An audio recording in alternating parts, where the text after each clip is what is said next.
100% polikarbon, zero kompromisów. Z tą walizką zawsze trafiasz do celu. Model Craig z dożywotnią gwarancją. Wyobraźcie sobie piłkarza, który traci ojca w wieku 12 lat, a jego matka, żeby związać koniec z końcem, szoruje toalety na stadionie Ajaxu. Johan Cruyff lata później stanie się legendą tego klubu i twarzą całej holenderskiej piłki. Będzie rewolucjonistą Barcelony, trenerem wielkiego Dream Teamu z Romario i człowiekiem, który wywróci myślenie na temat współczesnej piłki nożnej. Widziałeś kiedykolwiek, żeby worek z pieniędzmi strzelił gola? Spytał Cruyff, kiedy ktoś zasugerował, że w futbolu zawsze wygrywa kasa. To on uczył piłki Pepa Guardioli i to on zabronił w szkółce Barsy oceniania zawodników po wzroście, przez co potem wyrośli Xavi, Iniesta albo Messi. Zapraszam Was na ten wyjątkowy, bo trwający ponad godzinę odcinek prosto ze stadionu w Amsterdamie, który oczywiście nosi imię Johana Cruyffa. Materiał ten zrealizowałem dzięki współpracy z firmą Wings, polską marką walizek, plecaków i akcesoriów podróżnych. Ten oto czarny, wielofunkcyjny plecak towarzyszył mi przez cały mój pobyt w Holandii, a jeśli Wy też lubicie podróżować, to w linku znajdziecie rabat 15% na zamówienia w sklepie Wings24. Kod GRABEK15 ważny jest do końca czerwca. Chcesz mieć auto 4 razy rzadziej? Sprawdź bestsellerowy produkt Płynne Szkło polskiej marki Ceramiker, partnera mojego kanału. Dzięki rewolucyjnej powłoce zamaskujesz mikrozarysowania, przyciemnisz lakier, a Twoje auto będzie brudziło się dużo wolniej. A to wszystko w kilka minut. W turbopromocji przy zakupie 2 sztuk trzecią otrzymasz gratis, a z kodem GRABEK10 masz dodatkowe 10% rabatu. Sprawdź na ceramiker.pl.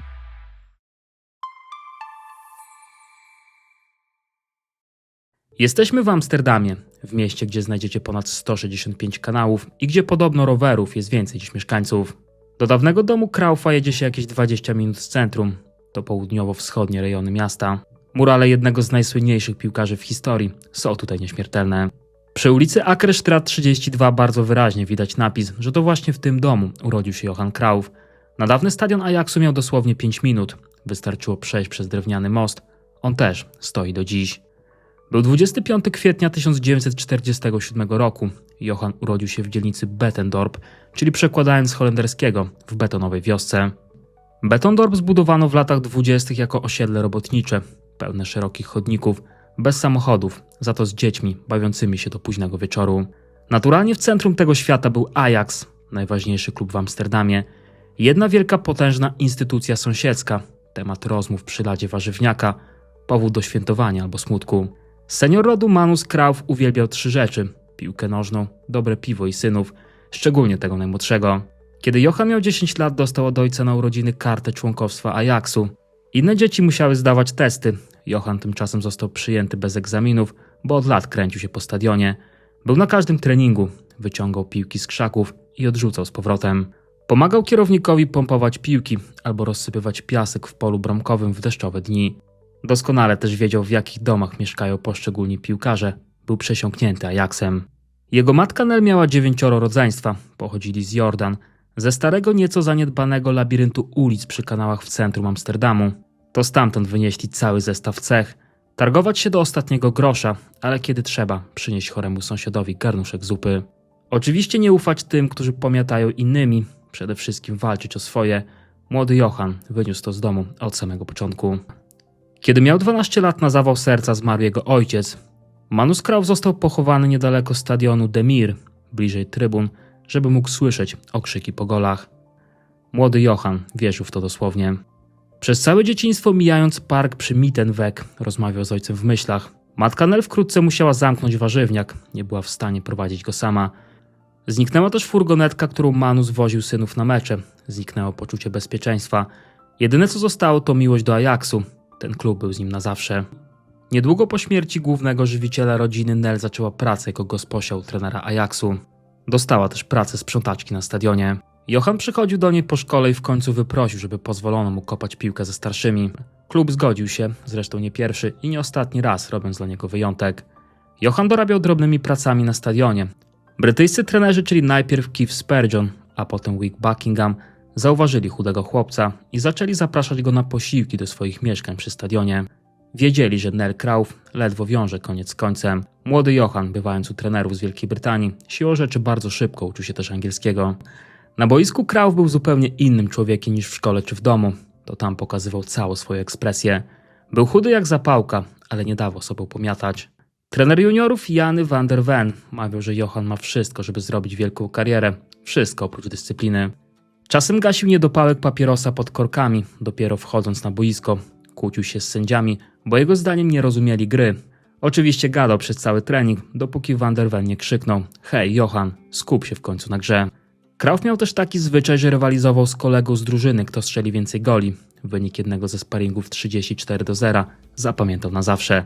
Strzelił wówczas 17 bramek. Potrafił też być cwany. Kiedy przegrywał w grach planszowych, nagle jakimś cudem plansza spadała na dół. Z drugiej strony nigdy nie zostawiał kolegów w trudnych sytuacjach. Kiedy niejakiego Leo Hapę chciano wyrzucić z Ajaxu, bo był za słaby, Johan poszedł do działaczy i powiedział, że jeśli Leo odchodzi, to on również odchodzi. Wszyscy wiedzieli, że mówi serio. Leo został w Ajaxie. W tym samym czasie w jego domu pojawiał się coraz częściej Henk Anel, dozorca stadionu, którego Johan znał od dziecka. Mężczyzna w ciemnych okularach z workiem pełnym anegdot o klubie. To on przez lata przymykał oko na Johana i jego przyjaciół grających w sali gimnastycznej podczas deszczu. Z czasem związał się z Nel Krauf. Można powiedzieć, że od tego momentu 15-letni Johan miał nowego ojca. Nigdy się nie pokłóciliśmy, szukałem w nim wzorca, opowiadał po latach Krauf. W szkole był zupełnie zamknięty w sobie. Śmierć ojca połączona z wiekiem dojrzewania sprawiała, że hodował w sobie buntownika. Nie radził sobie z ocenami. Matka w pewnym momencie wysłała go do urzędu pracy. Kontrolę nad życiem miał tylko na boisku. Tam był absolutnym królem. Jeden z kolegów wspominał, że podczas przerwy w szkole Johan ograł wszystkich przeciwników, przedryblował całe boisko, a potem wystawił do pustej najgorszemu gościowi na boisku. To był cały on, uwielbiał bawić się piłką. W 1963 roku, kiedy miał 16 lat, dostał pracę w sklepie Ajaxu. Był asystentem magazyniera. Obiecano mu szkolenie na sprzedawcę, ale nic nie wskazywało na to, żeby ta obietnica miała kiedykolwiek zostać spełniona. Odbierał dostawy, przyklejał metki, sortował sprzęt i nosił skrzynię. Nie przypominał człowieka, który kiedyś ma podbić świat. Na zdjęciach z tamtego czasu wyróżniał się szczupłą sylwetką i wzrokiem pełnym niepewności. Zaraz potem Ajax został młodzieżowym mistrzem Holandii. Krauf był wyróżniającą się postacią.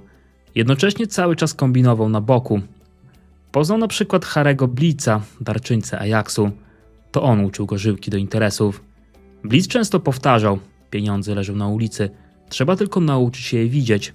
Johan był bardzo pojętnym uczniem. Zabierał do domu przecenione tekstylia, a potem jeździł rowerem po okolicy i sprzedawał je z zyskiem. Pracował w hurtowni tekstyliów przy Nieuwe Hoogstraat, ale jednocześnie cały czas trenował. Blitz dał mu jedną radę: wielu ludzi będzie prawić ci komplementy. Wpuszczaj je jednym uchem i wypuszczaj drugim. Jeszcze nie osiągnąłeś tego, na co cię stać, opowiadał Blitz. W tym czasie trwała też jego batalia o zawodowy kontrakt w Ajaxie. Już jako 15-latek Johan wywalczył specjalną umowę młodzieżową. Zagroził wtedy działaczom, że pójdzie do innego klubu, bo ten inny dawał mu motorower. Ajax ugiął się w ostatniej chwili. Co ciekawe, przepisy mówiły wtedy, że młodzieżowiec może dostawać pieniądze dopiero od wieku 16 lat. Klub zawyżył wiek zawodnika. Chciał w ten sposób pomóc jego rodzinie. W umowie była nawet premia za skończenie szkoły, ale to nigdy się nie wydarzyło. Johan rósł tylko na boisku.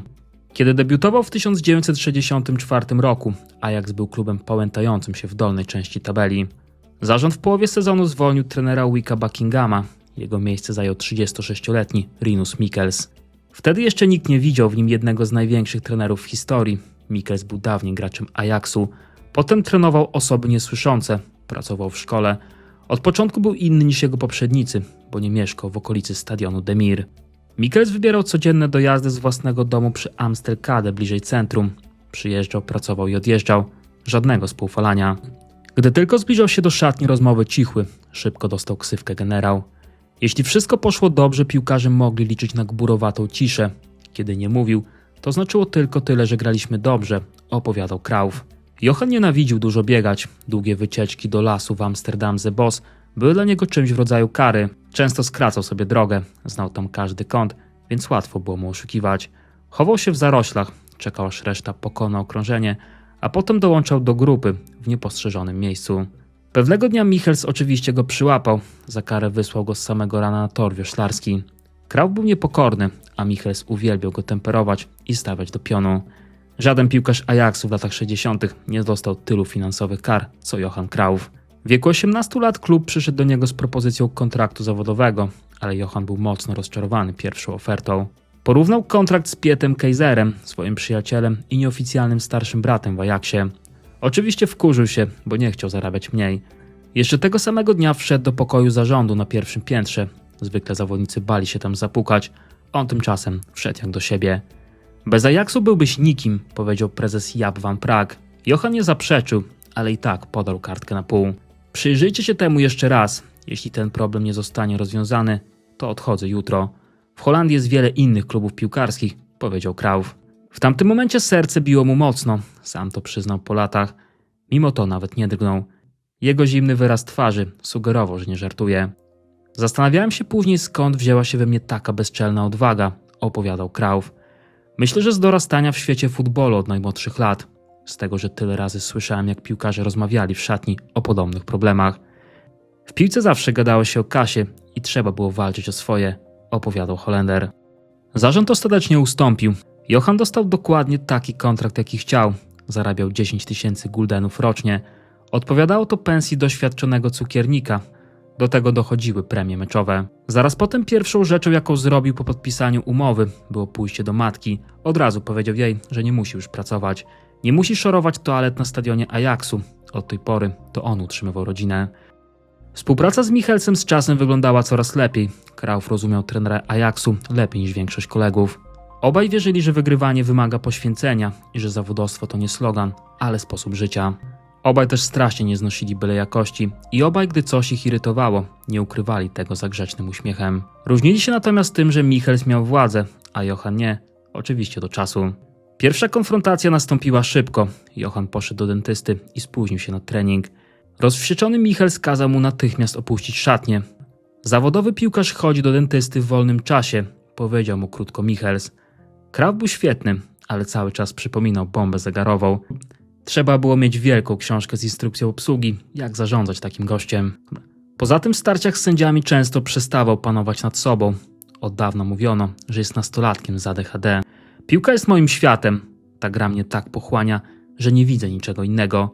I nagle słyszę ten cholerny gwizdek. Podbiegam do sędziego. No co jest znowu?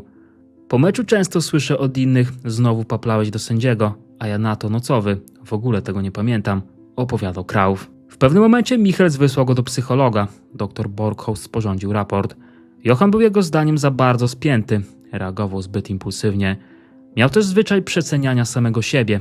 Psycholog wysnuł tezę, że Cruyff nie uznaje żadnych autorytetów, bo podświadomie porównuje wszystkich do ojca, którego uważa za jedyny i niepowtarzalny wzorzec. Jeśli przestaniesz widzieć w każdym facecie kogoś, kto nie jest tak dobry jak twój ojciec, to w terapii posuniemy się mocno do przodu, usłyszał pewnego razu. Tydzień po tej rozmowie z psychologiem Cruyff strzelił w jednym meczu aż 6 goli. Michels zbudował drużynę wokół prostej, ale żelaznej zasady. Na boisku jest jedna piłka, więc to my musimy ją mieć. System, który wprowadzał konsekwentnie, wymagał piłkarzy zdolnych grać na kilku pozycjach. Wszyscy gracze musieli odczytywać przestrzeń szybciej niż rywal, presować natychmiast po stracie. W tamtych czasach mało mówiło się o koncepcji przestrzeni w piłce. Być może Michels zauważył to jako pierwszy.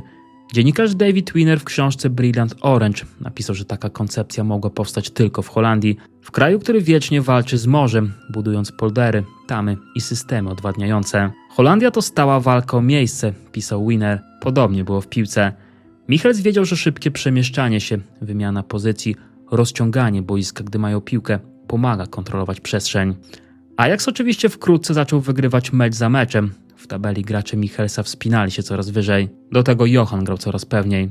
Z meczu na mecz rozumiał lepiej, czego chce trener i z meczu na mecz coraz sprawniej to realizował, zachowując przy tym to, czego Michels nigdy nie był w stanie mu odebrać, mianowicie instynktu, improwizacji, poczucia przestrzeni, którego nie da się wytrenować. Pozostał więc Cruyffem, czyli kimś, kto wie wszystko lepiej i nigdy tego nie ukrywa. Podczas treningów instruował kolegów bez przerwy. Jeden z nich, bramkarz Wim de Wiet, wspominał, że Johan potrafił być naprawdę nieprzyjemny. Raz świadomie kopnął tak, żeby piasek poleciał mu do oczu, gdy de Wiet rzucał się do piłki. Tak bardzo chciał strzelić gola. Stosował wszystkie chwyty, zachowywał się tak, jakby od futbolu zależało jego życie. Wiosną 1966 roku Ajax sięgnął po mistrzostwo Holandii po raz pierwszy od 6 lat. Na trybunach Demir kibice stali i oklaskiwali grę, której wcześniej nie widzieli. Prasa szukała słów, pisano o futbolu ekspansywnym, o drużynie, która cała atakuje i broni też cała, gdzie każdy jest wszędzie i każdy wraca. To wtedy Michels udzielił wywiadu i po raz pierwszy użył publicznie terminu, który przykleił się do niego na całe życie. Total football, futbol totalny. Tłumaczył, że w tym systemie cała drużyna broni i cała atakuje, że żaden zawodnik nie może się zdrzemnąć, że to wymaga od holenderskich piłkarzy i ogólnie Holendrów czegoś, czego nie lubią najbardziej, mianowicie podporządkowania się zespołowi. Typowy Holender był zwykle indywidualistą z wybujałym ego. Michels nauczył ich wszystkich patrzeć inaczej. Wiosną 1966 roku Ajax był mistrzem Holandii, a Johan Cruyff miał 19 lat i własne zdanie na każdy temat. Holenderskie gazety pisały o nim coraz więcej. Pojawiał się na okładkach magazynów sportowych, dawał wywiady, w których mówił płynnie, pewnie i bez przerwy. To było coś nowego, bo wcześniej zawodnicy zwykle odpowiadali jednym zdaniem. Cruyff nie bał się mówić o pieniądzach, o przyszłości holenderskiej piłki, o tym dlaczego sędziowie są do niczego. W pewnym momencie redakcja Het Parool poprosiła go o udział w sesji zdjęciowej. Cruyff reklamował sklep ze spodniami w centrum Amsterdamu, pozując w zawadiackiej czapce z rękami w kieszeniach jak gwiazda pop. Miał też wtedy swój pierwszy własny samochód, czerwony Morris 850, angielskie Mini z drugiej ręki. We wrześniu 1966 roku zadebiutował w reprezentacji Holandii. To był mecz z Węgrami. Eliminację do Mistrzostw Europy. Od razu strzelił bramkę w debiucie. Holandia zremisowała. Wszyscy byli zadowoleni. Niestety już w drugim meczu przeciwko Czechosłowacji Cruyff dostał czerwoną kartkę. Był pierwszym reprezentantem Holandii w historii wyrzuconym z boiska. Para czechosłowackich stoperów przez cały mecz skutecznie odcinała go od gry. Poirytowany rzucił się na jednego z nich z pięściami. Potem wdał się w dyskusję z sędzią. Holenderski związek zawiesił go na rok w meczach międzynarodowych. Ale w klubie ten zakaz nie istniał. Johan wrócił więc do Ajaxu i strzelał bramki, jak gdyby nigdy nic. Michels w tamtym czasie budował coś, czego nikt w Holandii wcześniej nie widział. Nie chodziło tylko o wyniki. Chodziło o styl, o ideę, o sposób myślenia o piłce. Fundamentem oczywiście był pressing. Gdy Ajax stracił piłkę, najbliższy zawodnik natychmiast atakował rywala. Nie czekał, nie wracał spokojnie na pozycję, rzucał się jak wściekły. A za nim następni. Michels nazywał to błyskawicznym odzyskiwaniem piłki. Oczywiście po latach wymyślano inne określenia, typu gegenpressing i tak dalej. Wtedy po prostu mówiło się, że Ajax gra jak szalony. Była to rewolucja, bo wcześniej futbol zdominowany był przez włoskie Catenaccio. Jego przedstawiciele jak Inter czy Milan wygrywali Puchar Europy. To oni byli wyznacznikiem, jak należy skutecznie grać w piłkę. Tymczasem Ajax pokazał, że można inaczej. Drugim filarem była wymienność pozycji. Gdy skrzydłowy wbiegał w środek, jego miejsce zajmował obrońca. Kiedy środkowy napastnik schodził głęboko po piłkę, za linię obrony wbiegał pomocnik. Każdy mógł grać wszędzie i każdy musiał wiedzieć, kiedy i gdzie biec, bez instrukcji, bez wskazówek. W szatni jest jeden, który mówi wszystkim, co mają robić, i to nie jest trener. Skarżył się anonimowo jeden z zawodników. Tym jedynym był oczywiście Johan. Michels robił rewolucję w szatni, ale na boisku rządził ktoś inny. Jego pozycja w drużynie była osobliwa. Formalnie grał jako środkowy napastnik, ale Michels dawał mu wolność, jakiej nie miał nikt inny. Cruyff mógł schodzić głęboko, mógł się przesuwać na skrzydło, mógł dyrygować kolegami gestem, krzykiem albo spojrzeniem. Innym zawodnikiem Michels wyznaczał zadania i oczekiwał ich realizacji.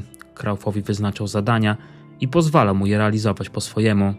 Koledzy z drużyny nie zawsze się z tym zgadzali, ale Johan miał to gdzieś.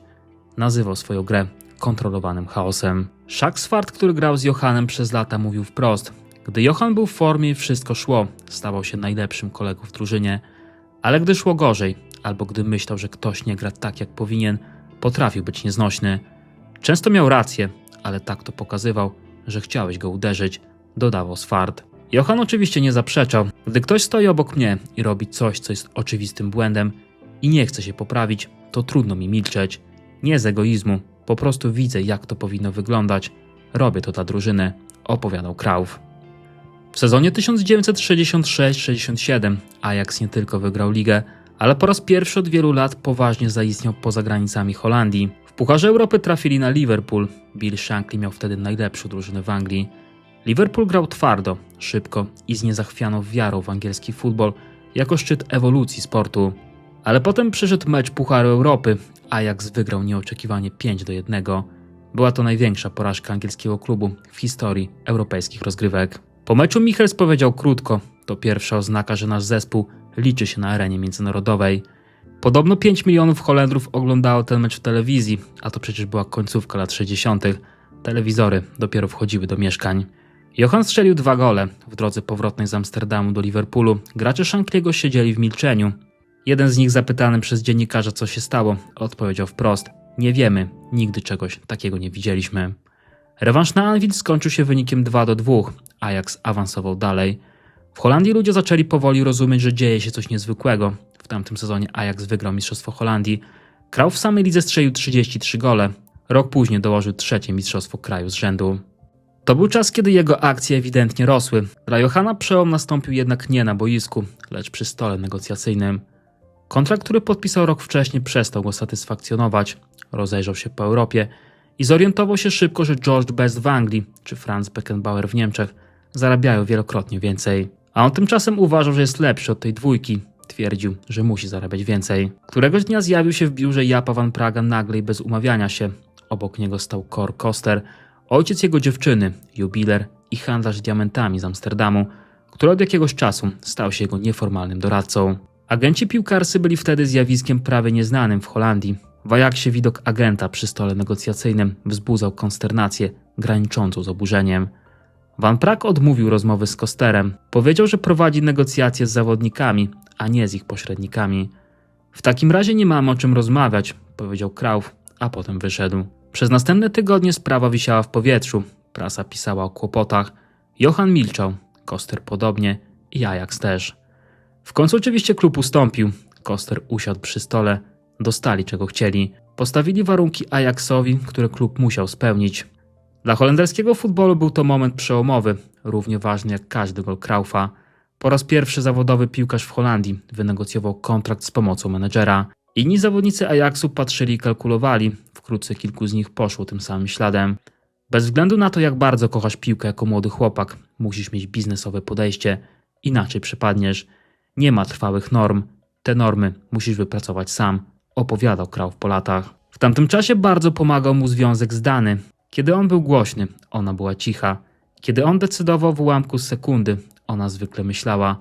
Kiedy on chciał być w centrum, ona wolała zostać z tyłu. Dokładnie to go w niej urzekło. Wielu jego kolegów z drużyny uważało, że to szaleństwo pobierać się tak młodo, ale Cruyff zawsze robił po swojemu. Nie rozgrzebywał każdej decyzji tygodniami. Skoro chciał wziąć ślub, to po prostu go sobie wziął. Michels nie komentował tego. Van Praag przysłał kwiaty. Na weselu byli prawie wszyscy z Ajaxu. W 1969 roku Ajax dotarł do finału Pucharu Europy. Rywalem był AC Milan. Drużyna prowadzona przez Nereo Rocco, architekta włoskiego Catenaccio, filozofii dokładnie przeciwnej temu, w co wierzył Michels. Finał rozegrano w Madrycie na Estadio Santiago Bernabeu. Ajax przyjechał jako drużyna mniej znana, ale pełna wiary. Holendrzy chcieli pokazać Europie, że futbol totalny, o którym pisały gazety w kilku krajach, jest czymś więcej niż tylko regionalną ciekawostką.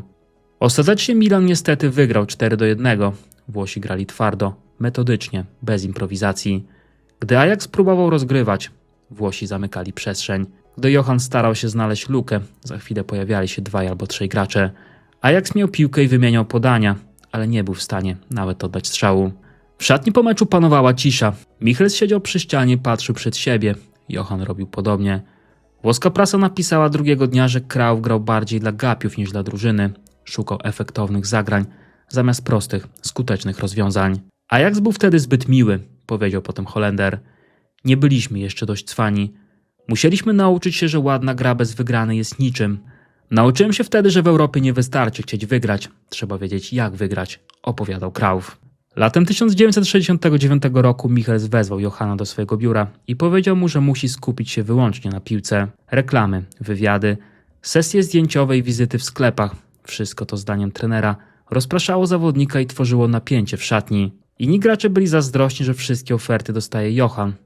Cruyff zaraz potem powiedział, że ograniczy swoją aktywność komercyjną, ale potem i tak podpisywał kolejne umowy. Michels był wściekły, a z drugiej strony nie mógł nic zrobić. Nie mógł przecież zakazać Cruyffowi zarabiania pieniędzy. No bo jak to? Miał go zawiesić? A jeśli tak, to na jak długo, skoro bez niego Ajax grał zupełnie inaczej. Ta sprzeczność, że Johan był jednocześnie największym atutem i największym problemem drużyny, będzie towarzyszyć Ajaxowi przez następne lata.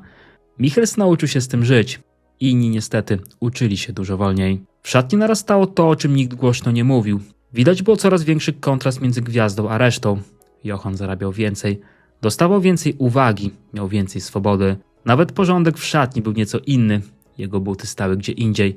Jego ręcznik wisiał w innym miejscu. Wszyscy wiedzieliśmy, że jest najlepszy, mówił jeden z jego kolegów.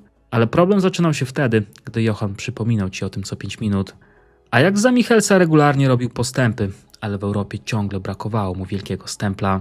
Cały czas wracano myślami do przegranego finału Pucharu Europy z Milanem. Cruyff powtarzał, że drużyna musi być bardziej cwana, musi wiedzieć kiedy docisnąć, a kiedy lekko odpuścić. Do tego Holender miał czelność kwestionować taktykę Michelsa. Ich kłótnie były legendarne. Cruyff, pozwól mi skończyć, mówił Michels. Ale jeśli pan mówi, że Feyenoord gra wysoką linią obrony, to dlaczego w meczu z PSW cofnęli się już na samym początku? Bo PSW ma szybkich skrzydłowych, a ty nie jesteś skrzydłowym. Ale jestem szybszy od większości skrzydłowych, opowiadał Cruyff. W czerwcu 1971 roku znowu byli w finale Pucharu Europy. Rywalem był Panathinaikos, drużyna z Grecji, prowadzona przez legendarnego Ferencza Puszkasza. Johan widział go jako dziecko na stadionie w Amsterdamie. Stał wtedy za linią boczną jako chłopiec od podawania piłek i obserwował każdy ruch węgierskiego mistrza. Teraz tymczasem Puszkasz siedział na ławce trenerskiej przeciwnika. To był niesamowity wieczór, jeden z tych, który może przejść do historii. Dobę przed finałowym starciem Cruyff był bardzo spięty. Źle spał tamtej nocy. Bał się powtórki z 1969 roku. Złe myśli odganiał papierosami i ciągłymi rozmowami przez telefon. Przed meczem Ferenc Puszkasz powiedział dziennikarzom, że Cruyff jest wielkim piłkarzem, ale drużyna to nie jest jeden człowiek. Potem oczywiście zmienił zdanie, przegrał tamten finał, a potem powiedział: dajcie mi Cruyffa, a wygram wszystko. Już wtedy holenderski piłkarz nosił legendarny numer 14, numer, który stał się jego znakiem rozpoznawczym. Ajax ostatecznie wygrał 2-0. Johan królował. Na Wembley było ponad 83 000 kibiców. Wielu z nich nigdy wcześniej nie widziało holenderskiej drużyny na żywo. Wyszli ze stadionu rozmawiając głównie o jednym zawodniku. W szatni po meczu Michels po raz pierwszy w życiu podszedł do Johana i uścisnął mu dłoń bez żadnego komentarza. To był tylko uścisk, ale i tak znaczył wiele. W tym samym roku Cruyff dostał złotą piłkę, pierwszą w życiu. Miał 24 lata. Z każdym sukcesem Johana jego pozycja w Ajaxie stawała się coraz bardziej osobliwa. Zarabiał więcej niż wszyscy inni. Miał agenta, gdy nikt inny go nie miał. Kręcił reklamy, gdy inni siedzieli na treningach. Dostawał więcej czasu na powrót do zdrowia po kontuzjach. Na zgrupowania przylatywał z Mediolanu, Paryża lub skądkolwiek indziej, gdzie akurat miał interesy. I wchodził do szatni, tak jakby nigdy nic. W sezonie 1971-72 Ajax obronił Puchar Europy. Pokonał w finale Inter Mediolan 2-0. Działo się to pod wodzą nowego trenera Rumuna Stefana Kovacza, bo Michels odszedł do Barcelony. Johan w tamtym meczu strzelił oba gole. Auke Kok, który napisał fenomenalną biografię Cruyffa, przetłumaczoną w Polsce przez Pawła Wilkowicza, zauważył, że paradoksalnie to nie był wybitny mecz Holendra. Miał tylko 36 kontaktów z piłką, ale to on w odpowiednich momentach strzelał i robił to pięknie. To wtedy włoska prasa odtrąbiła koniec epoki, zmierzch piłki defensywnej. W piłce nastawała era Holendrów i oczywiście era Cruyffa. Po meczu Johan powiedział dziennikarzom, że teraz dopiero zaczyna się poważna robota, bo wygrać raz to przypadek, wygrać 2 razy to znak, ale wygrać 3 razy z rzędu to jest dopiero prawdziwa miara wielkości. W 1973 roku Ajax znowu sięgnął po trofeum. W finale pokonał Juventus. W Amsterdamie na ulicach świętowało całe miasto. Na Demir zebrały się tysiące kibiców. Johan stał na płycie boiska z trofeum w rękach i patrzył na tłum. Pomyślał wtedy o ojcu za murem cmentarza po drugiej stronie ulicy. Był na absolutnym szczycie. Drugi raz dostał złotą piłkę. To był oczywiście jego złoty moment i właśnie wtedy dużo rzeczy zaczęło się sypać. Ajax był zespołem pełnym talentów, ale też ogromnego ego. Napięcia stawały się coraz bardziej nieznośne. Stefan Kovacz był inteligentny i spokojny i właśnie ten spokój okazał się problemem. Tam, gdzie dawniej Michels krzyczał, Kovacz rozmawiał. Tam, gdzie Michels karał, Kovacz próbował tłumaczyć. Drużyna natychmiast to wyczuła. W pewnym momencie brakowało jej silnej ręki. Kulminacja nastąpiła latem 1973 roku, tuż przed nowym sezonem. Piet Keizer, czyli człowiek, który przez lata był dla Johana jak brat, zgłosił swoją kandydaturę na kapitana drużyny. Zażądał głosowania. Johan myślał, że to żart. Był przekonany, że jeśli ktokolwiek w tej drużynie powinien być kapitanem, to tylko on. Wszyscy to wiedzieli. Kibice, prasa, Kovacz, sam Keizer. To było oczywiste. Ale w zespole coś pękało. Głosowanie w końcu się odbyło. Cruyff siedział przez chwilę bez ruchu. Nie mógł uwierzyć, że przegrał jednym głosem. Było to dla niego ogromne upokorzenie i wotum nieufności ze strony kolegów. Wielu piłkarzy miało dość jego dominującego zachowania, ciągłego wydzierania się i biznesowych aktywności. Po przegranym głosowaniu Krauf wyszedł z sali, zadzwonił do teścia i powiedział kultowe: dzwoń do Barcelony. Potem tłumaczył teściowi, że zrobił już w Ajaxie wszystko, co miał do zrobienia, ale to nie był prawdziwy powód. Prawdziwym powodem było to, że Krauf przestał być w Ajaxie królem. Przegrał z Pietem Kejzerem, z którym spędził tysiące godzin na boisku i poza nim. Dla Kraufa Barcelona była oczywistym wyborem. Klub z Katalonii od lat próbował sprowadzić Holendra. Już w 1970 roku Johana i Dany zaproszono na wycieczkę po Camp Nou. 3 lata później wszyscy siedzieli przy stole negocjacyjnym. Barca zapłaciła $2 miliony. W Amsterdamie część kibiców była wściekła, ale część rozumiała. Prasa pisała o końcu epoki. Michels, zapytany o komentarz z Barcelony, powiedział tylko: cieszę się, że będziemy znowu grali razem. Prawdopodobnie była to kurtuazja z jego strony, bo wiele źródeł podaje, że początkowo nie był przekonany do Kraufa. Zwracał uwagę na jego trudny charakter. Nalegał, by ściągnąć mu z Bayernu Gerda Millera. Dopiero kiedy tamten transfer upadł, dał zielone światło na rozmowy z Kraufem. Holenderski idol na stadionie Demir zostawił 3 puchary Europy, 2 złote piłki i szatnię, w której przegrał jednym głosem. Ajax bez niego nie wygrał Puchar Europy przez następne 22 lata. Dopiero gol Patryka Kluiverta w finale w 1995 roku przywrócił Ajaxowi dawną chwałę. Opowiadałem o tym w odcinku o Kluivercie, więc gorąco zachęcam Was do regularnego odwiedzania mojego kanału. W grudniu 1973 roku Barcelona była na 14. miejscu w tabeli La Ligi. Trener Michels kręcił głową na treningach i milczał. Zarząd ciągle się kłócił. Prasa pisała o kryzysie. A potem nagle do Katalonii z Amsterdamu przyjechał chudy Holender z żoną, z 3 dzieci i menedżerem teściem. Nagle wszystko się zmieniło. Johan oficjalnie zadebiutował w grudniu. Przed meczem z Granadą trybuny Camp Nou wypełniły się po raz pierwszy od miesięcy. Ludzie przyszli zobaczyć, czy to prawda, czy jeden piłkarz może zmienić wszystko. Barcelona wygrała 4-0. Johan strzelił 2 gole, asystował i dyrygował, krzyczał na kolegów, przestawiał ich rękami na właściwe pozycje w środku meczu. Po końcowym gwizdku stał na murawie Camp Nou i patrzył na trybuny. Niemal 100 000 ludzi wstało. W ciągu następnych tygodni Barcelona nie przegrała ani razu. Z 14. miejsca wspięła się na pierwsze. Krauf nie znał wtedy jeszcze hiszpańskiego, a mimo to przemawiał w szatni. Robił to mieszanką angielskiego i niderlandzkiego. Nie obchodziło go to, czy ktoś rozumie. Przekazywał emocje, charyzmę. To szatnia miała dostosować się do niego, a nie on do niej. Gdy brakowało mu słów, używał rąk. Gdy jej ręce nie wystarczały, brał piłkę i pokazywał. Zawodnicy Barcelony patrzyli na niego z mieszaniną podziwu i konsternacji.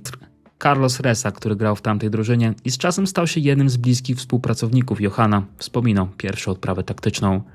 Mówił wszystko naraz, skakał z tematu na temat, mieszał języki i żądał, żebyśmy rozumieli. Połowy nie rozumieliśmy, ale jego zaangażowanie było zaraźliwe. Znaną anegdotą z tamtego czasu jest to, jak Krauf chciał zarejestrować imię syna, Jordiego, później również piłkarza. Imię to oznaczało patrona Katalonii. Oczywiście dyktatura Franco zakazywała wpisywania go do rejestru. Ale Johan powiedział, że syn urodził się w Holandii, więc koniecznie chce go nazwać Jordi. Urzędnik powiedział, że w Hiszpanii nie ma to znaczenia, więc Johan poszedł do innego urzędu. Chodził tak kilka dni, w końcu znalazł kogoś, kto zaakceptował holenderski dokument. Jordi pozostał Jordim. W Barcelonie ludzie dowiedzieli się o tej historii, na ulicach zaczęto go zatrzymywać. Ściskano mu dłoń, klaskano. Mówiono po katalońsku rzeczy, których nie rozumiał. Prezes klubu tłumaczył mu potem, że nadanie synowi imienia Jordi we frankistowskiej Hiszpanii jest gestem politycznym, rangi niemal rewolucyjnej. Johan był autentycznie zaskoczony. Wybraliśmy to imię, bo nam się po prostu podobało, powiedział po latach. Nie wiedziałem, że to cokolwiek znaczy politycznie, ale potem już wiedziałem i było mi z tym dobrze, dodawał Holender. Katalonia pokochała go miłością, której w ogóle się nie spodziewał. W lutym 1974 roku Barcelona pojechała do Madrytu. Real Madryt był wtedy synonimem frankistowskiej Hiszpanii. Bogaty, wspierany przez władze, faworyzowany przez sędziów, przekonany o swoim prawie do rządzenia hiszpańską piłką. Barcelona tymczasem była synonimem oporu, klubem, który przez lata cierpiał, który miał swoje urazy, swoje kompleksy i swoją dumę. Tamtego dnia na Estadio Santiago Bernabeu przyszło 120 000 ludzi.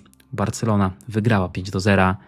Jimmy Barnes, czyli znany historyk futbolu, napisał po latach: tamta Barcelona nabrała innej wiary. Kiedy Krauf był na boisku, piłkarze czuli po prostu, że nie mogą przegrać. Resak opowiadał, że po meczu z Realem w szatni nikt nie mówił. Ten wynik był jak z kosmosu. Nikt nie wiedział, jak się zachować. A potem nagle wstał Johan i powiedział, że w następnym meczu muszą być bardziej skupieni w defensywie, bo marnują za dużo energii. Wszyscy wybuchnęli śmiechem i oczywiście przestali milczeć. Zaraz potem Cruyff bawił się w Hiszpanii. Jego gol przeciwko Atletico w pierwszym sezonie przeszedł do historii. Co ciekawe, w bramce stał ojciec Pepe Reiny, który potem przez lata grał m.in. w Liverpoolu. W maju 1974 roku Barcelona została mistrzem Hiszpanii po 14 latach przerwy. Wcześniej to spotkania Atletico z Realem były najważniejszymi w hiszpańskiej piłce, ale od tej pory nastąpiła zmiana. Wszystko kręciło się wokół Barsy i Realu. Ta rywalizacja do dziś pozostaje najważniejszą rywalizacją w świecie futbolu. Na ulicach Barcelony świętowały setki tysięcy ludzi. Johan jeździł przez miasto otwartym samochodem z pucharem w rękach i patrzył na tłum. Widzowie płakali, starsi mężczyźni ściskali go za ramię, kobiety rzucały kwiaty. 14 lat dla wielu młodych ludzi to było niemal całe życie spędzone bez mistrzostwa. Johan powiedział do Dany, że nie rozumie, jak jedno mistrzostwo może tyle znaczyć. Dany powiedziała, że nie rozumie, bo jest z Amsterdamu i oczywiście miała rację. Za moment zaczynał się już mundial w Niemczech. Było lato 1974 roku.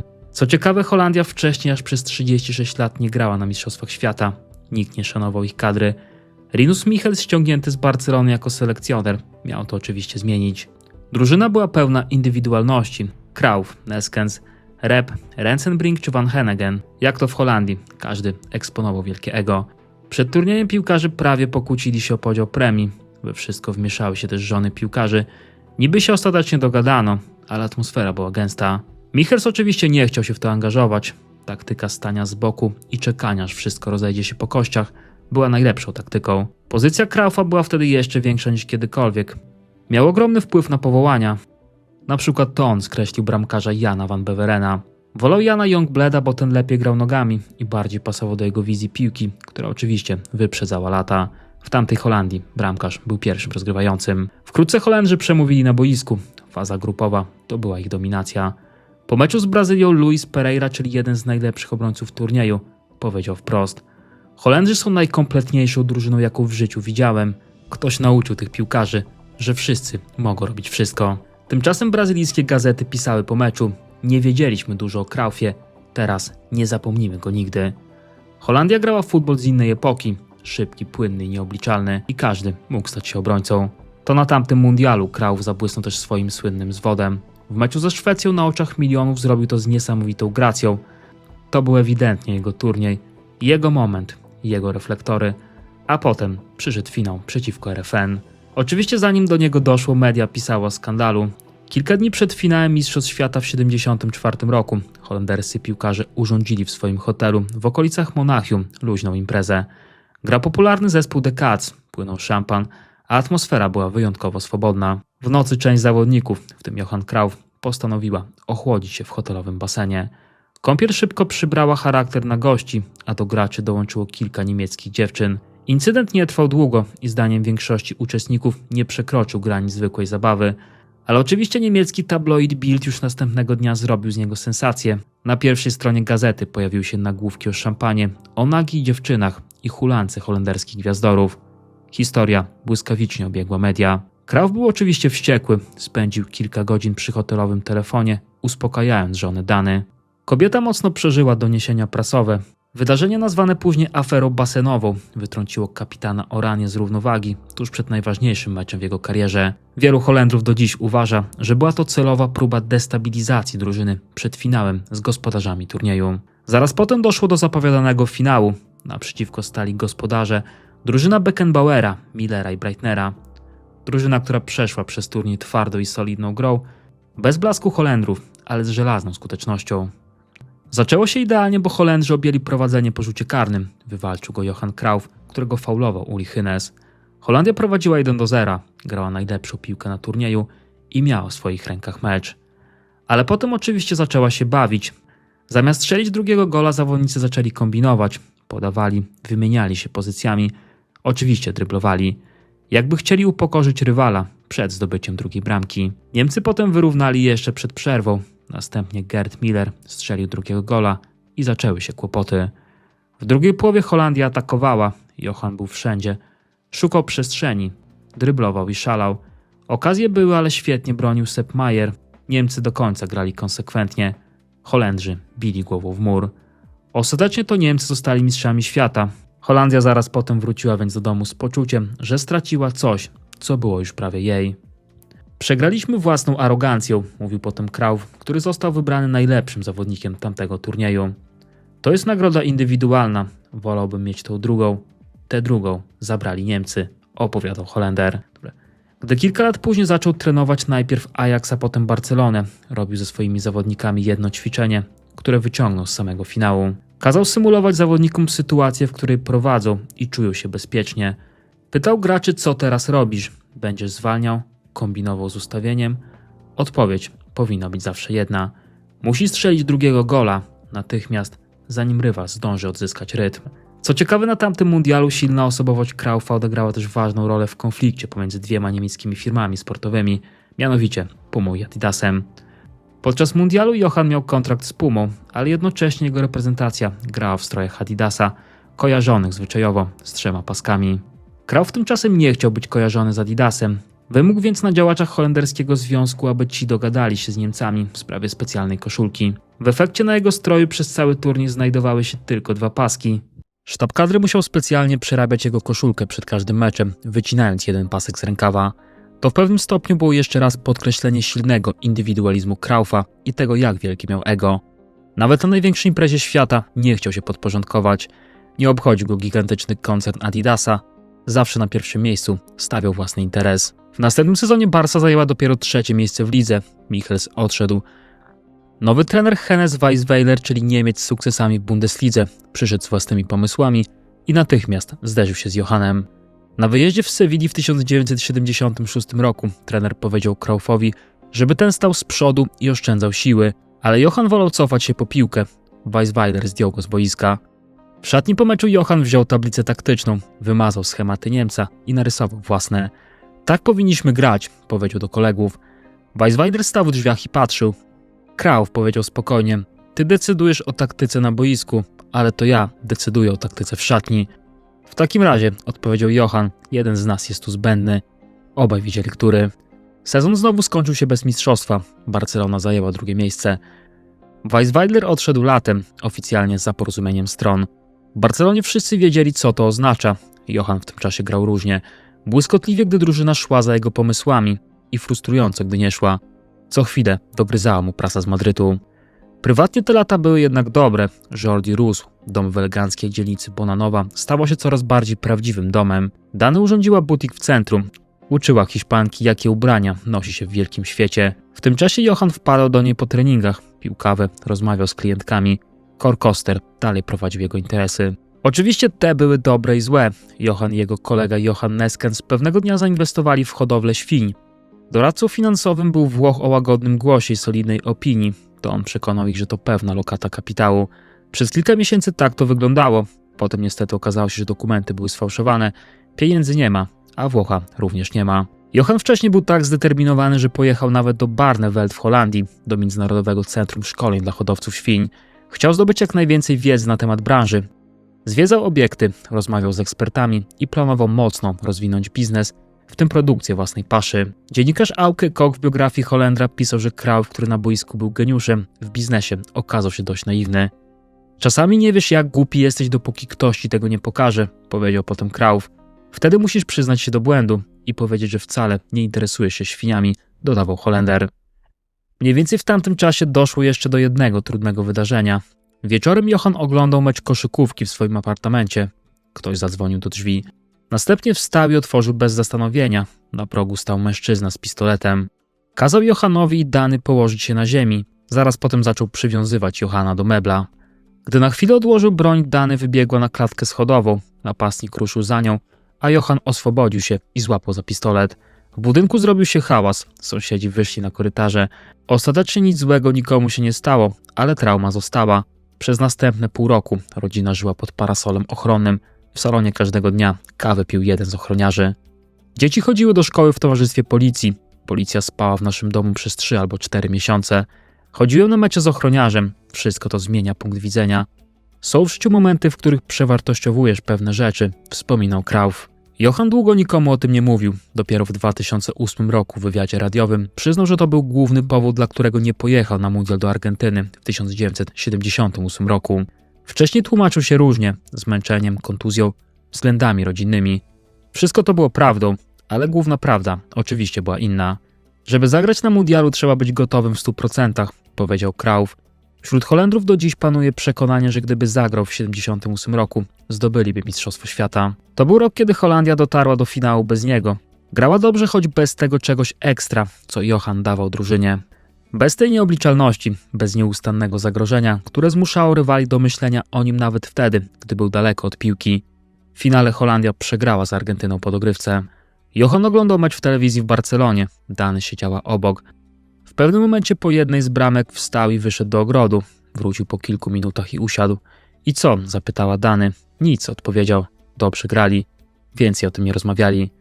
W maju 1978 roku Johan zakończył karierę w Barcelonie. To było 5 różnych lat.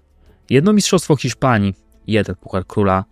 Na papierze niezbyt wiele jak na piłkarza tej klasy, ale to było też 5 lat, w których Camp Nou znowu zaczęło być pełne. 5 lat, kiedy Katalończycy mieli swojego bohatera, w których Barcelona z drużyny bez tożsamości stało się znowu czymś konkretnym. Na pożegnalnym meczu trybuny były pełne. Johan przebiegł wokół murawy i machał do kibiców. Tłum skandował jego imię. Potem w szatni usiadł w kącie i przez długą chwilę patrzył w podłogę. Resak podszedł i usiadł obok. I co teraz? Zapytał. Johan wzruszył ramionami. Nie wiem, powiedział. Pierwszy raz od 20 lat. Totalnie nie wiem. Zaraz potem Resak spojrzał na niego. To pewnie dobrze. To znaczy, że jest jeszcze coś do odkrycia. Być może, odpowiedział mu Johan. Na pewno muszę zacząć zarabiać, bo straciłem dużo pieniędzy na świniach, śmiał się Holender. W tamtym momencie był spłukany. Miał mnóstwo długów. Zaraz potem wyjechał do Ameryki. Robię tylko te rzeczy, na które mam ochotę. A to jest coś, na co właśnie mam ochotę, wyjaśnił krótko. Wszyscy wiedzieli jednak, że chodzi o pieniądze.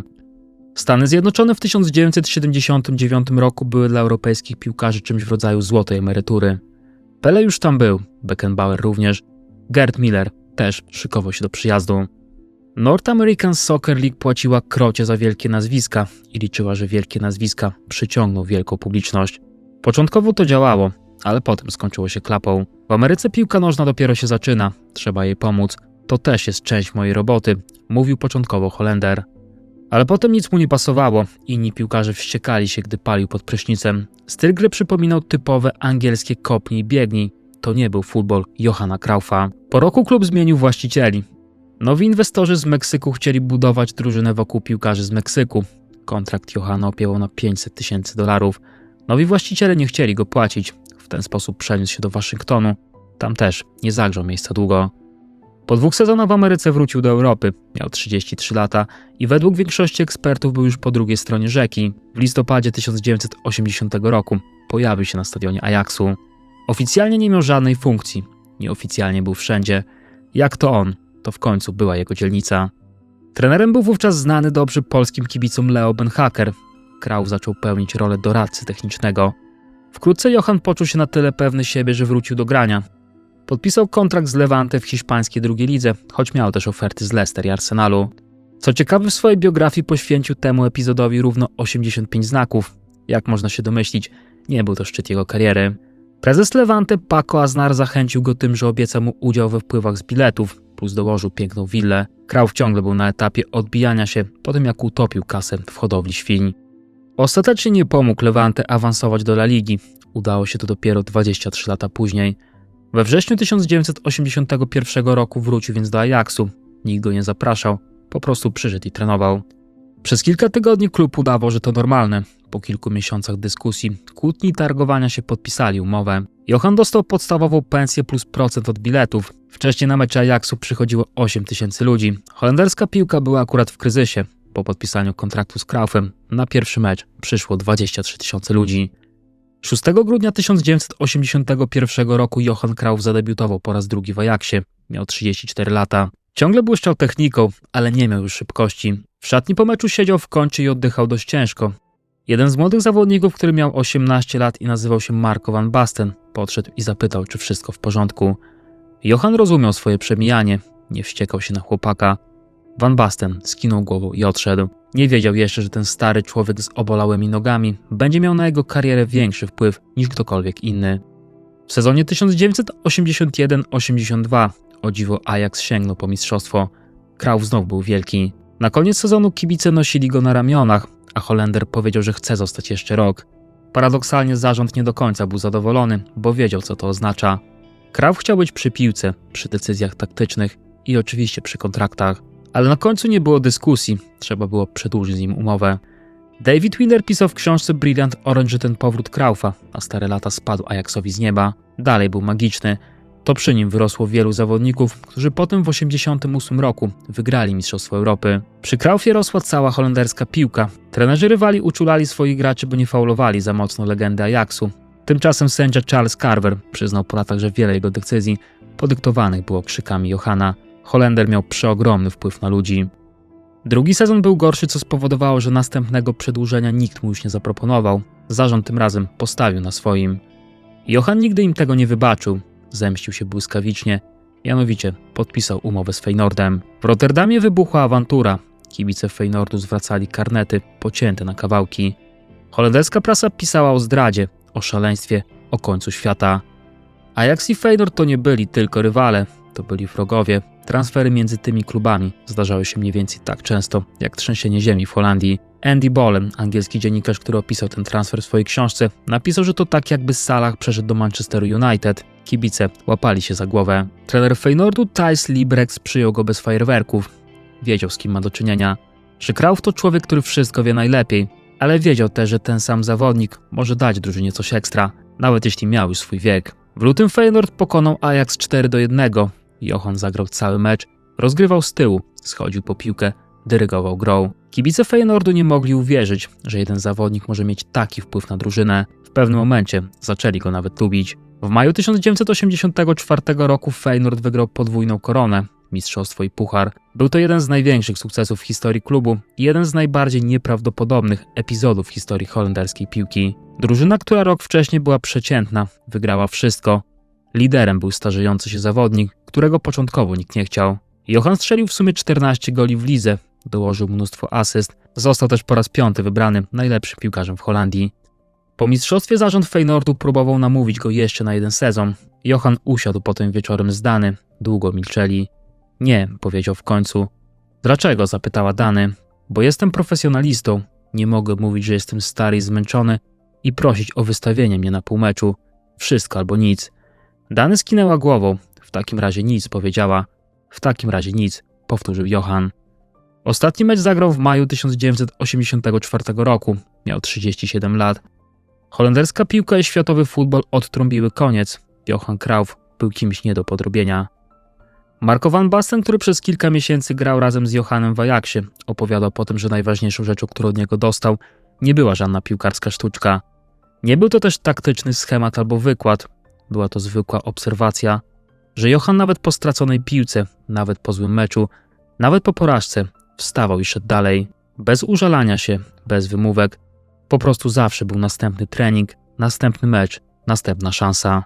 Jego mentalność była mentalnością mistrza. W 1985 roku Cruyff nie wiedział jeszcze, co będzie robił po karierze. Wszyscy jednak byli pewni, że dalej musi pracować przy piłce. Naturalną drogą była droga trenera. Rinus Michels dostał kiedyś pytanie od dziennikarza, czy Cruyff będzie dobrym szkoleniowcem. Michels zastanawiał się przez chwilę. Johan jest trenerem od 13 roku życia. Odpowiedział słynny szkoleniowiec Ajaxu. Było w tym więcej prawdy niż żartu. Przez całą karierę piłkarską Johan dyrygował, przestawiał i krzyczał. Tłumaczył, rysował schematy na tablicach, których nie powinien dotykać. W każdym klubie, w każdej drużynie narodowej, w każdej szatni zawsze był kimś, kto wie lepiej. Teraz miał to robić oficjalnie. Zaczął w Ajaxie w 1985 roku, bez kursu trenerskiego, bo takiego nie skończył i oczywiście nie zamierzał kończyć. Bez licencji UEFA, bo uważał, że licencja to papier, a piłka to coś innego. Zarząd Ajaxu wiedział o tych brakach, a mimo to zatrudnił go.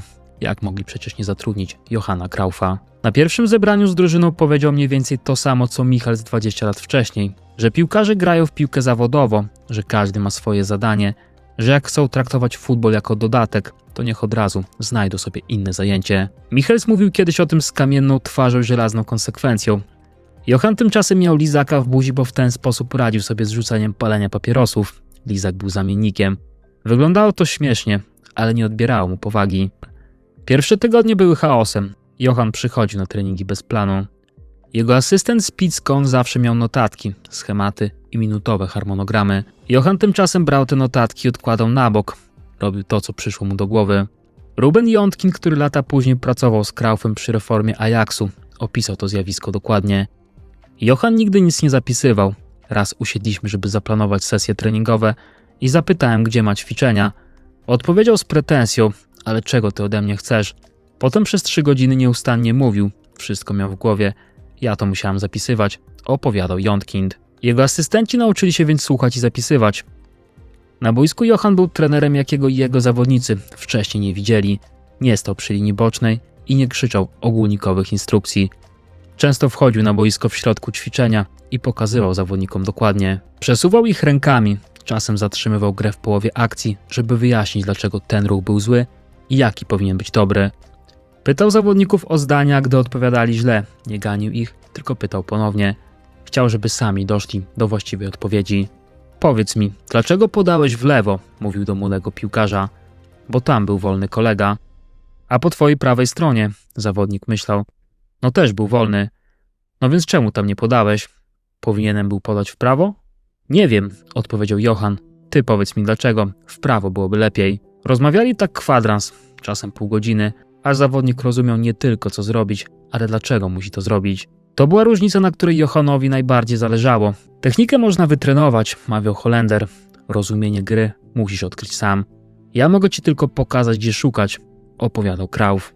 W klubie był oczywiście wszystko wiedzącym. To on przekonywał działaczy Ajaxu, by juniorzy i inne roczniki w klubie grały tym samym ustawieniem, co pierwsza drużyna. Johan uważał, że to jedyny sposób, żeby młody piłkarz przechodząc z poziomu na poziom nie musiał uczyć się piłki od nowa, że systemy muszą być spójne jak język, tak żeby wszyscy mówili tym samym. Był rewolucjonistą w wielu aspektach. To on na przykład korygował oświetlenie na stadionie, bo uważał, że złe światło ma wpływ na grę. Pewnego razu sprowadził też śpiewaczkę operową, żeby uczyła piłkarzy prawidłowego oddychania. Innym razem zatrudnił psychologa. Coś, co w holenderskim futbolu tamtych lat wciąż było egzotyką. O co chodzi z tym psychologiem? Czy pan zwariował? Powiedział jeden z działaczy. Nie, zastanawiam się tylko, co jeszcze można zrobić, żeby wygrać, odpowiedział mu Cruyff. W pierwszym sezonie jako trener nie wygrał mistrzostwa. PSW było lepsze, ale zespół strzelił 120 goli. Ajax grał tak, że kibice po meczach zostawali na trybunach i gawędzili jeszcze przez kilkadziesiąt minut. Po to był weekend, by pójść na Demir i zachwycać się wielkim Ajaxem.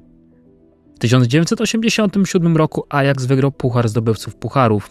Rywalem w finale był Lokomotiv Lipsk. Ale dla Johana ważniejsze od samego trofeum było to, że wygrał je z zespołem złożonym prawie wyłącznie z wychowanków. Van Basten, Rijkaard, Winter albo Witzke. Młodzi, odważni, grający piłkę jakby wprost, przeniesioną z głowy trenera. Po meczu jeden z działaczy powiedział do Johana, że to wszystko jest piękne, ale Real i Milan są nieosiągalne finansowo. Ajax zawsze będzie klubem drugim.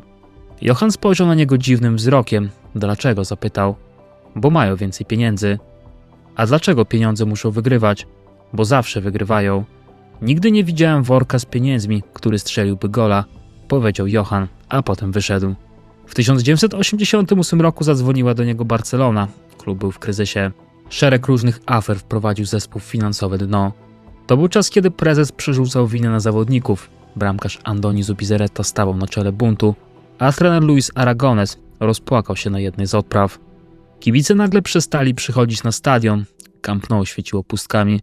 Prasa pisała o końcu Barcelony.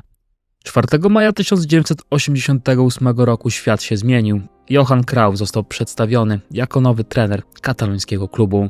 Miał 41 lat, lizaka w buzi i listę wymagań, która zajmowała 2 strony. Jednym z punktów był zakaz wchodzenia do szatni dla członków zarządu. Pierwsze co zrobił, to wyrzucił niezdyscyplinowanych i sprowadził swoich. 6 starych piłkarzy wyleciało za burtę. Przyszło 11 nowych zawodników, w tym Pep Guardiola z La Masia, który miał 18 lat. Cruyff bez sentymentów pozbył się kilku dużych nazwisk, m.in. Garego Linekera i Marka Hughesa, żeby zrobić miejsce dla młodych. Mówił, że chce grać pięknie, a nie tylko wygrywać. To wtedy też przekonał Barcelonę, żeby przestała odrzucać niskich zawodników, bo często działo się tak, że ktoś poniżej 180 cm wzrostu był spychany na margines. Dzięki temu lata później mogli rozwinąć się Xavi, Iniesta i Messi oraz wielu innych zawodników. To Cruyff zmienił to myślenie. Wcześniej za pomocą pomiaru rentgenowskiego kości nadgarstka przewidywano oczekiwany wzrost chłopców. Barcelona mocno zwracała uwagę na fizyczność i potrafiła odstrzelić wielu utalentowanych graczy. Cruyff totalnie to wyśmiał. To nowe postrzeganie piłki wywarło ogromny wpływ na współczesny futbol. Guardiola opowiadał po latach o swoim pierwszym spotkaniu z Johanem jako trenerem. W klubie niektórzy sądzili, że jest za niski. Johan spojrzał na niego i powiedział: ty będziesz grał w środku, będziesz rozdawał piłkę. Ale jestem za mały, powiedział Guardiola. Wiem, odpowiedział Johan. W La Masii chcieli cię skreślić, bo byłeś za mały. Pamiętasz? Pamiętam, trenerze. Mali i szczupli lepiej grają w piłkę, powiedział Johan. Ich talent się nie rozleniwia. Nigdy nie wyręczają go mięśnie. Dasz radę, chłopaku, powiedział mu Cruyff. Guardiola oczywiście spełnił przepowiednię trenera. Grał w środku i rozdawał piłkę przez wiele lat. Potem przez resztę życia mówił, że odpowiedniego patrzenia na piłkę nauczył się od Cruyffa. Pierwszym razem, gdy wszedł ze mną w kontakt, powiedział, że gram wolniej niż jego babcia. Mówił, że 3 dotknięcia to powolność, 2 to słabość, a 1 dotknięcie może zbliżyć cię do perfekcji. Tak naprawdę w Barcelonie to on wybudował kaplicę. Reszta trenerów od tego czasu przychodziła tylko robić renowację, opowiadał Guardiola. W marcu 1990 roku Barcelona była na granicy strefy spadkowej. Johan nie miał dobrego początku. Dużo chorował, najczęściej to Carlos Resac prowadził treningi. Ale kiedy wrócił, Barca ograła w Pucharze Króla Real Madryt. Kibice wrócili na Camp Nou.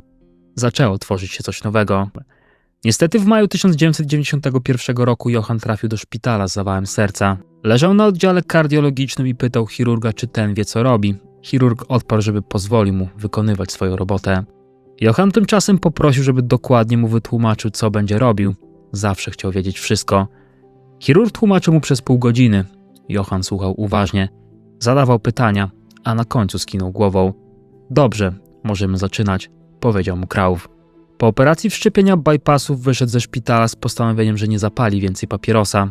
Lizaki zostały z nim na stałe.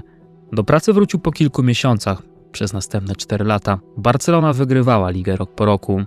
Dream Team z Camp Nou był najpiękniej grającą drużyną klubową tamtej epoki. Ronald Koeman, Hristo Stoičkov, Michael Laudrup. Do tego Guardiola jako mózg, a potem jeszcze Romario. Grali szybko, płynniej z głową. Przed finałem Pucharu Europy w 1992 na Wembley Johan wszedł do szatni i powiedział do zawodników jedno zdanie po hiszpańsku: Salit i disfrutad, wyjdźcie i bawcie się. Zamiast typowej nerwowej przemowy typu musimy wygrać, nie możemy się bać i tak dalej, postanowił rozluźnić graczy. To idealnie oddawało jego filozofię futbolu. Piłka ma sprawiać radość, a nie tylko przynosić wynik. Jednocześnie trzymał się swoich podstawowych zasad, na przykład tej, że bramkarz jest pierwszym atakującym, a napastnik pierwszym z obrońców. Barcelona wygrała z Sampdorią 1-0. Gola strzelił Koeman z rzutu wolnego. Kiedy Andoni Zubizarreta wznosił puchar nad głową, Johan stał przy linii bocznej z rękami w kieszeniach i patrzył na trybuny. 30 lat w piłce.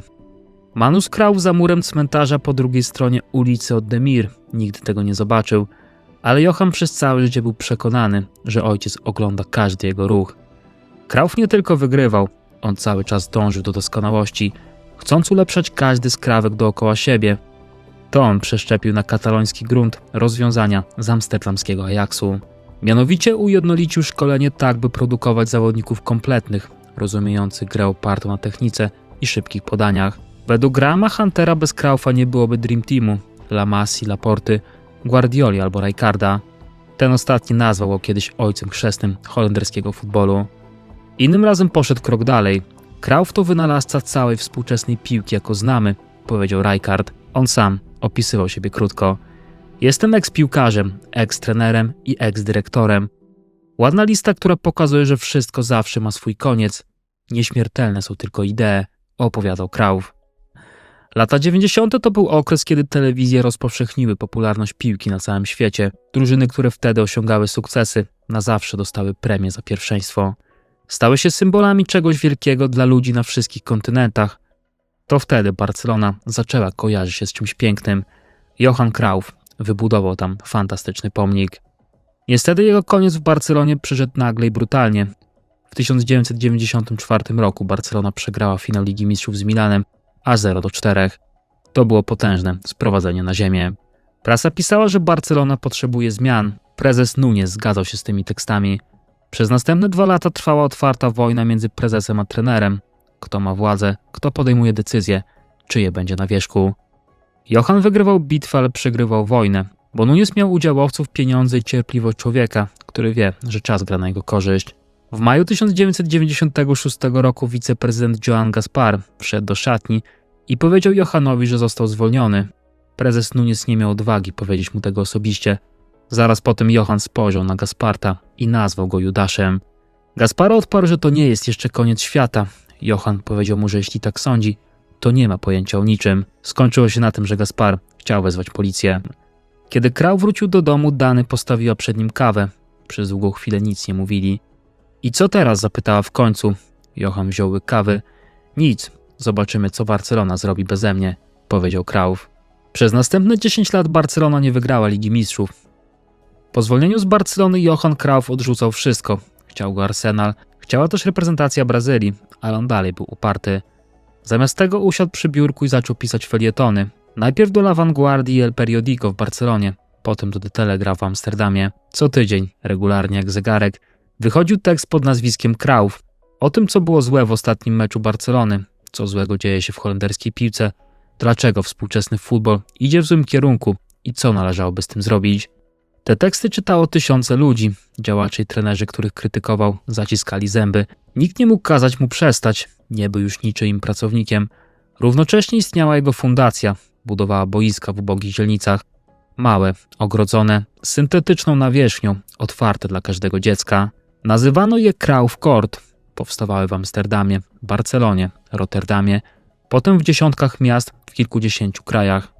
Na jednej z premier nowego boiska gdzieś we wschodnim Amsterdamie dziennikarz zapytał go, co czuje, widząc swoje imię na tabliczce przy boisku. Johan wzruszył ramionami. Wolałbym, żeby czuły to dzieci, powiedział Holender. Moje imię na tabliczce nie znaczy nic. Instytut Johana Cruyffa kształcił sportowców w zarządzaniu i biznesie. Idea wychodziła z jego własnego doświadczenia. Piłkarz, który kończy karierę w wieku 30 paru lat, nie wie, co ze sobą zrobić, bo przez całe życie robił tylko jedno. Cruyff chciał, żeby sportowcy mieli narzędzia do zarządzania własną przyszłością. Żeby nie kończyli jak on, po świńskiej farmie, oszukani przez kogoś, kto miał miły głos i fałszywe dokumenty. Studenci Instytutu uczyli się finansów, marketingu, prawa sportowego. Wykładali tam byli piłkarze, trenerzy i prawnicy. Johan przychodził czasem na zajęcia i mówił przez godzinę, bez żadnych notatek, o tym, jak negocjować kontrakt, jak rozpoznać złego doradcę, jak myśleć o pieniądzach, gdy jest się sportowcem. W 2010 roku napisał felieton w The Telegraph, który wstrząsnął klubem. Stwierdził tam wprost, że obecny Ajax przestał być dawnym Ajaxem. Że nie gra ani ładnie, ani brzydko. Gra przezroczyście, bardzo nudno. Szkoli piłkarzy niezłych, ale już niewybitnych. Ten Ajax jest gorszy niż zespół, który zastał Michels w 1965 roku, napisał Cruyff. W Amsterdamie oczywiście zawrzało, przede wszystkim przemówili kibice. W 14 minucie spotkań milczeli, dając do zrozumienia, że są za Cruyffem, a nie za obecnym zarządem klubu. Johan uzbrojony w telefon planował rewolucję z fotela w Barcelonie. Kiedy wreszcie przyleciał, wszedł na zebranie klubu. Wyszedł z niego jako specjalny komisarz do spraw przebudowy Ajaxu. Na samym początku otoczył się legendami. Zatrudnił byłych piłkarzy jak Dennis Bergkamp czy Mark Overmars. To wtedy powstał plan Wielkiej Akademii, która miała produkować zawodników jak fabryka dóbr luksusowych. W następnych latach to wszystko procentowało. Frenkie de Jong, Matthias de Ligt, Donny van de Beek. To owoce tej zmiany. W 2019 roku Ajax dotarł do półfinału Ligi Mistrzów z drużyną złożoną z wychowanków i młodych piłkarzy kupionych za grosze. Przegraną z Tottenhamem w doliczonym czasie gry świat oglądał z niedowierzaniem. Tamten Ajax znowu zachwycał wszystkich. Johan niestety nie dożył tego czasu, ale widział początki. W 2015 roku lekarze wykryli u niego raka płuc. Johan Cruyff, który przez lata palił w szatniach w przerwie meczu, na ławce trenerskiej, w samochodzie albo przy stole i który rzucił po zawale w 1991 roku, teraz płacił cenę za te lata. Poddał się chemioterapii. W lutym 2016 roku powiedział publicznie, że dobrze reaguje na leczenie i że wygrywa tę walkę. Mówił to z tym samym spokojem, z jakim mówił wszystko, jakby informował o wyniku meczu, który jeszcze trwa i w którym jest przekonany, że wygra. Potem niestety pojawiły się przerzuty do mózgu. Cruyff zaczął tracić mowę. Jedno z ostatnich zdań, jakie powiedział publicznie, brzmi krótko: nie palcie, to jedyna rada, jaką mogę wam dać. 24 marca 2016 roku Johan Cruyff zmarł w klinice w Barcelonie. Miał 68 lat. W Amsterdamie i Barcelonie ludzie wynosili kwiaty pod stadiony. Na Demir ktoś postawił 14 świec. Na Camp Nou kibice zebrali się spontanicznie i stali przez godzinę w milczeniu. Romario, który grał w jego Barcelonie, powiedział: na futbol patrzę oczami Cruyffa. Pep Guardiola, który był już wtedy jednym z najlepszych trenerów świata, powiedział krótko: wszystko co robię pochodzi od niego, bezpośrednio lub pośrednio. Nie ma innego sposobu, żeby to powiedzieć. Ronald Koeman przez lata grał w jego Barcelonie. Mieszkał przez ścianę w katalońskiej willi, więc kiedyś powiedział, że bał się nawet spuścić wodę w toalecie późno w nocy, żeby Cruyff nie słyszał i nie wyciągał wniosków o jego profesjonalizmie. Koeman mówił, że tęskni za nim każdego dnia. Johan Cruyff zostawił po sobie 3 puchary Europy jako piłkarz, 1 jako trener. Z Barceloną wygrywał wszystko, miał 3 złote piłki, ale oczywiście to tylko trofea. Jego wkład w futbol wykracza znacznie dalej. Przede wszystkim zostawił sposób myślenia o piłce, że przestrzeń jest ważniejsza niż siła, że rozumienie gry jest ważniejsze niż technika, że drużyna, która ma piłkę, kontroluje grę, a drużyna, która kontroluje grę, kontroluje wynik. Że mali i szczupli mogą wygrać z dużymi i silnymi, oczywiście jeśli myślą szybciej, że każda wada ma swoją zaletę. To on przed najważniejszym meczu w życiu mówił: idźcie i bawcie się, bez presji i napinki. Cruyff stworzył Guardiolę. Guardiola następnie stworzył tiki-takę w Barcelonie i dominację przez posiadanie piłki w Manchesterze City. Każda z tych drużyn grała Cruyffem, nawet gdy nie wymawiała jego nazwiska. Zostawił też Cruyff La Masię, akademię, która w ciągu dekady wydała na świat Messiego, Xaviego i Iniestę. Oczywiście sama akademia istniała już wcześniej, ale to Cruyff wprowadził ją na odpowiednie tory. Otwarcie i z dużą odwagą mówił, co jest najważniejsze w szkoleniu odpowiednich zawodników i ludzi. Zostawił też swoje Cruyff Korty w Holandii, tysiące boisk w biednych dzielnicach, gdzie dzieci grają bez trenera, bez planu, bo to właśnie Johan robił na ulicach Bettendorp i to właśnie dało mu więcej niż jakikolwiek trening. On sam zawsze powtarzał, że piłki nauczył się na ulicy. Jasper van Leuven, czyli jeden z jego współpracowników przy reformie Ajaxu, powiedział, że Johan myślał jak Einstein, skacząc od myśli do myśli, łącząc rzeczy, które inni uważali za niepołączone, widząc przestrzeń i czas szybciej niż ktokolwiek wokół. Przez całe życie grał w sudoku godzinami, bo umysł potrzebował stałego ćwiczenia. Nigdy nie miał telefonu komórkowego, nie mówiąc już o smartfonie. Zawsze mówił, że po pracy musi być odpoczynek, kontakt z ludźmi jest w tym najlepszy. Nie umiał też wysyłać maili, nie wiedział, gdzie włącza się komputer. Znał za to na pamięć numery telefonów dziesiątek osób i co chwilę mówił coś, co media szybko zapisywały w folderze pod tytułem Złote myśli. Technika to nie umiejętność podbicia piłki 1000 razy. To może zrobić każdy, kto wystarczająco długo poćwiczy. Później z taką umiejętnością możesz pracować w cyrku. Technika to podanie na jeden kontakt z właściwą siłą do właściwej nogi twojego kolegi z drużyny, opowiadał Cruyff. Innym razem zwracał uwagę, że w meczu piłkarz ma piłkę przy nodze jakieś 3 minuty. To dlatego ważne jest to, co robi przez pozostałe 87. W tym roku mija 10 lat od śmierci Johana Cruyffa, ale jego legenda jest nieśmiertelna. To on pokazał, że piłka nożna to gra idei, a nie tylko gra mięśni. Słynna maksyma, że w futbol gra się sercem, ale wygrywa głową, to jest coś, co Cruyff drukował kolejnym pokoleniom piłkarzy i trenerów. Mam nadzieję, że ten odcinek lepiej pozwolił wam zrozumieć jego fenomen. I tutaj chyba postawię kropkę, bo to jeden z najdłuższych odcinków na moim kanale. Chyba równie długi jak ten o Aleksie Fergusonie i Arrigo Sacchim. Tym bardziej cieszę się, że miałem okazję tworzyć go prosto z Amsterdamu, w miejscu, gdzie narodził się futbol totalny. Przypominam, że partnerem tego odcinka jest marka Wings. Bardzo będę wam wdzięczny za podbicie tego wideo, bo to sprawi, że być może trafi do osób, które jeszcze nie znają mojego kanału. Dzięki i do następnego.